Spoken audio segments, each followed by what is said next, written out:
Mi vida, por Yeshua de Nazaret. Cartas a mi amada esposa Miriam. Autora María Medina. Voz Salvador Corazón. Capítulo 166. Lavé vuestros pies. El día en el que lavé vuestros pies no fue el mismo de la celebración de la Pesaj. Esto sucedió unos días antes del día principal. Tuvo lugar al día siguiente de nuestra llegada a Jerusalén. Nos habíamos reunido a cenar varios de nosotros, no una cena tan concurrida como la que hicimos días después con toda la familia. En aquel momento estábamos juntos solo los más cercanos. Estábamos en casa de mi amigo Eleazar. Era un momento especial en el que yo quise hablaros y seguir enseñándoos algunas cosas más antes de que fuera detenido lo que ya estaba a punto de suceder. Antes de una celebración de esta clase, que se hacían con frecuencia en nuestro pueblo, no porque fuera un precepto de las leyes, sino como una manifestación de atención hacia los invitados, de respeto hacia los hombres, porque solamente se hacía con ellos, con el ritual de lavar los pies antes de cenar. Aquel día nos habíamos reunido para poder comentar en la intimidad todo lo que estaba sucediendo en ese viaje a Jerusalén.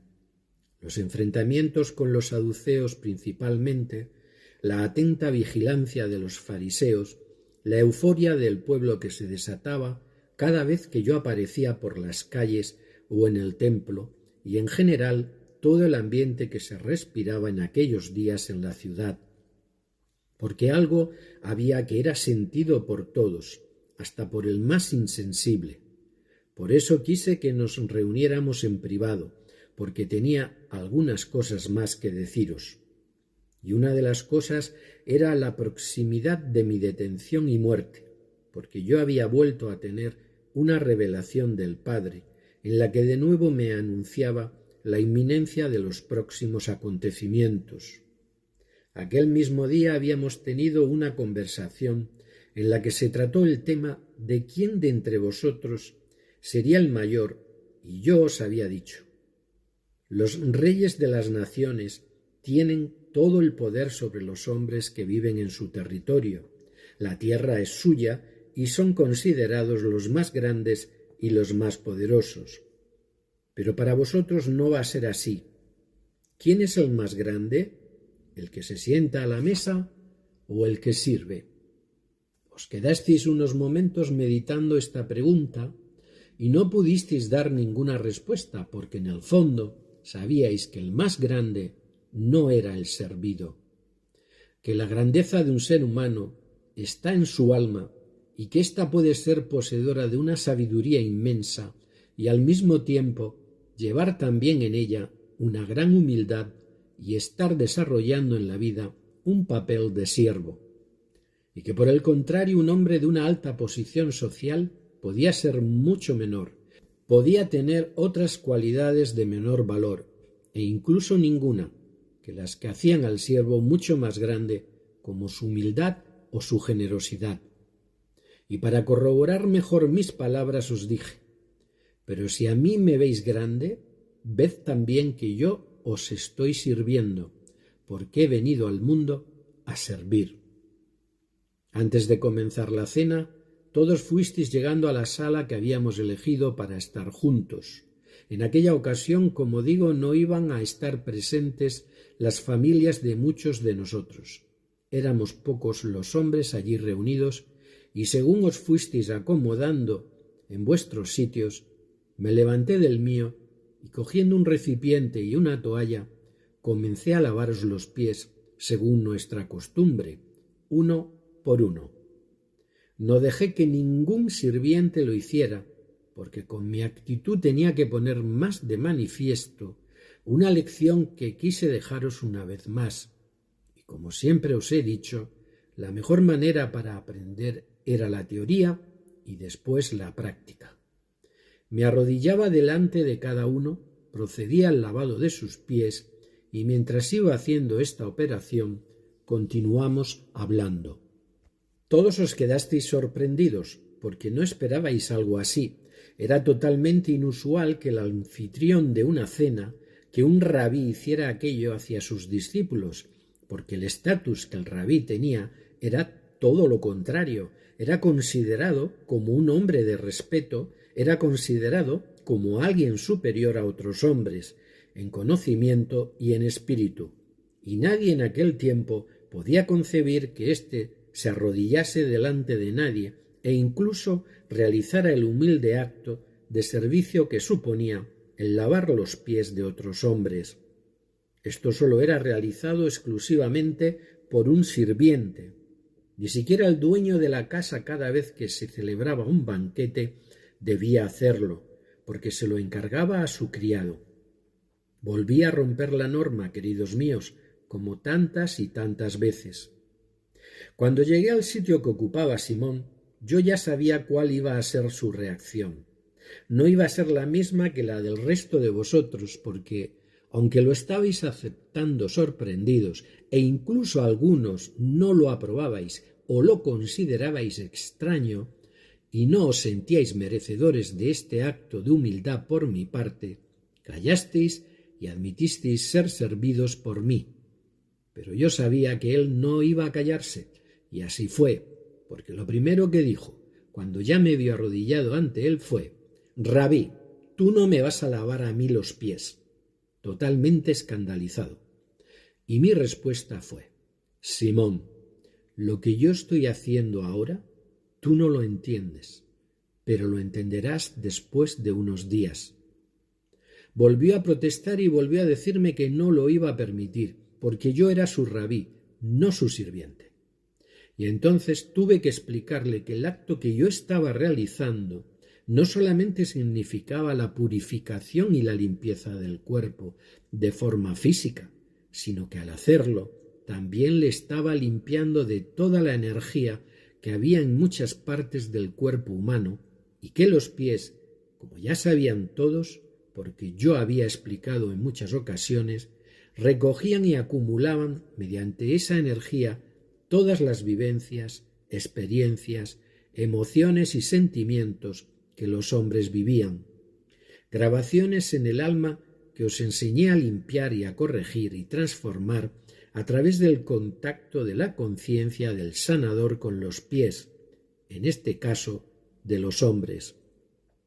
Os enseñé que era necesario, para conseguir una curación en los seres humanos, trabajar con esta energía que se había quedado impresa tanto en los pies como en las manos como en la cabeza.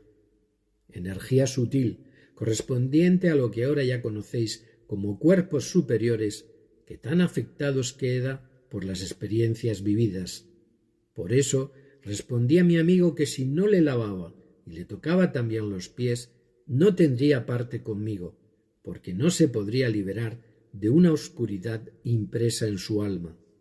Simón, al recordar y darse cuenta de las lecciones que había recibido, rápidamente comprendió la necesidad de que yo realizara este acto hacia él, y entonces añadió que no sólo me pedía tocarle o lavarle los pies, lo que en el fondo era lo mismo, sino también las manos y la cabeza, porque quería estar limpio de cualquier pozo de oscuridad, tanto en su alma como en su cuerpo.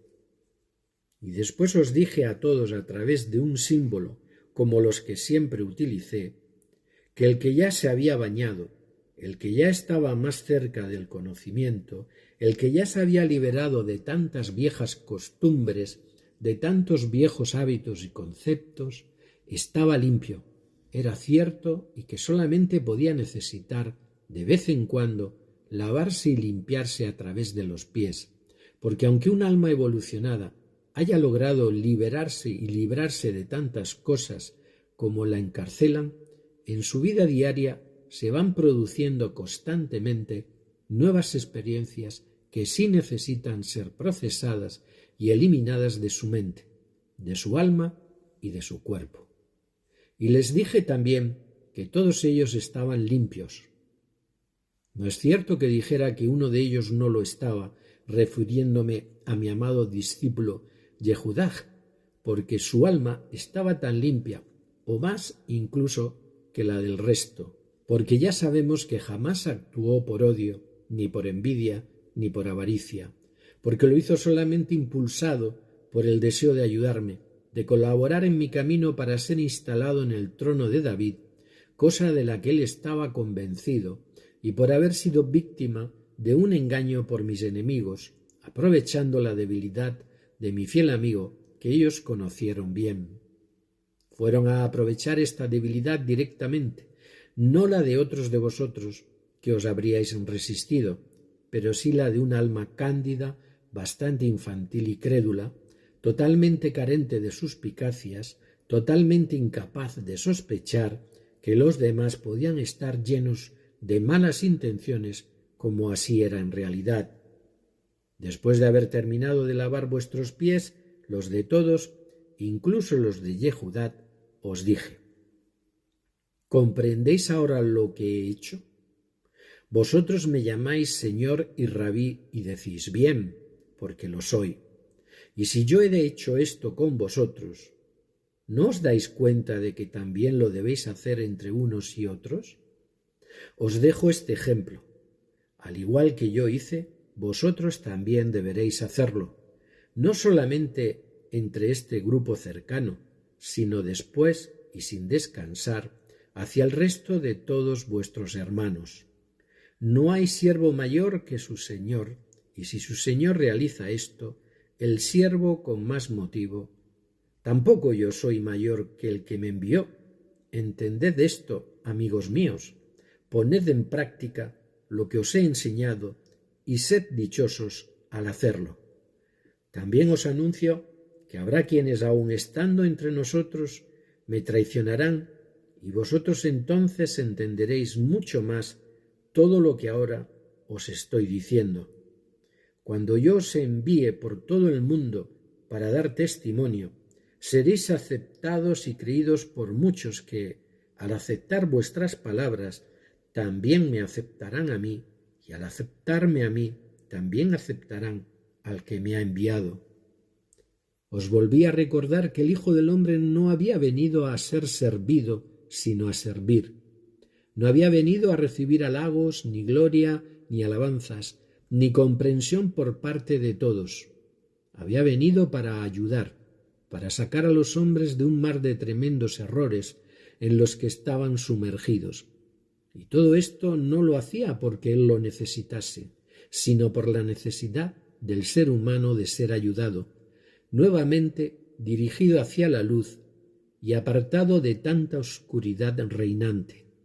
Y es cierto, amados míos, que yo no necesité en aquel momento encarnar, pero sí lo hice por amor, por el motivo por el que todos los guías amadores del reino hemos encarnado una y otra vez en el planeta.